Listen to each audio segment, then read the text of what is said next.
Okay, I had somebody wondering if all the cells we're made of are, like, have their own tiny consciousness, which I think yes. And I think, like, if you were to shrink down into yourself, you could. So here, okay. So here, let's pretend this is us, right? If you could shrink us down into a smaller version of us, you would be able to find another version of yourself, and so on and so forth, just forever. And each one of these is just slightly different than the last.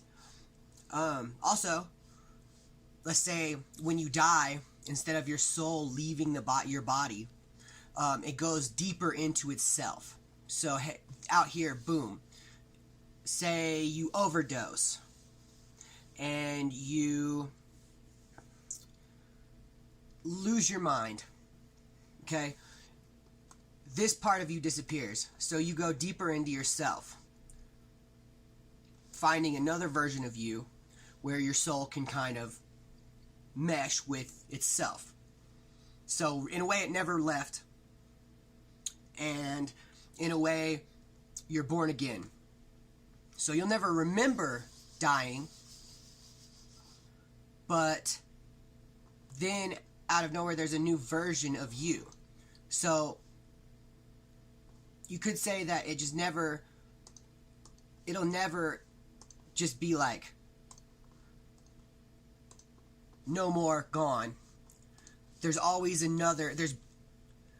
I don't know how many cells are in our body. It's probably like an infinite number. Like, they do all kinds of crazy scientific things. Also, do plants have a consciousness? Yeah, I think they do. I think that anything that lives can grow, and anything that grows is conscious, because you can't grow without consciously deciding to. That's emotionally or physically, anything like that.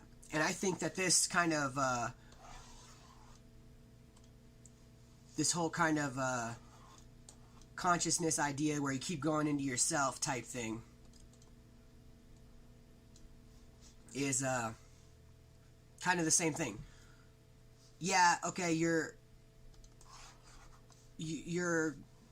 dead and you're just going deeper into your own subconscious, but you could do that forever. You could die as many times as you want. You might not remember it though. But say you do have that deja vu, that's just a past life, and you can do whatever you want in these consciousness, like rings that just keep going further, like a tree would have. So say if we're like a tree, our consciousness just keeps, as we grow as people, we get more and more conscious of, the things around us. But instead of the tree, it's different. We go deeper in, and all these things are affected by the things you know and have learned and have done. I think plants can do the same thing. Reality is subjective. I don't see what someone else sees, and you can't see what I see. But, yeah, I think that works. That makes sense. We just keep going deeper. You'll never die. The soul can't die. That makes no sense. And I say soul, it's really whatever you want to call it. Energy, essence, soul, whatever. It can be whatever you want. There's no wrong answer.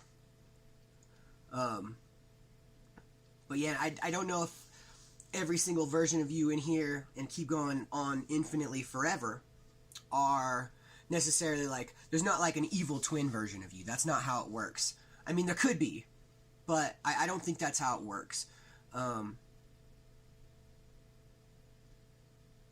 There are other versions of you that make wrong choices, but there's no set good or evil. That's contextual. It's subjective. It really You know, am I evil because I steal something if I'm giving it to somebody I care about to help them?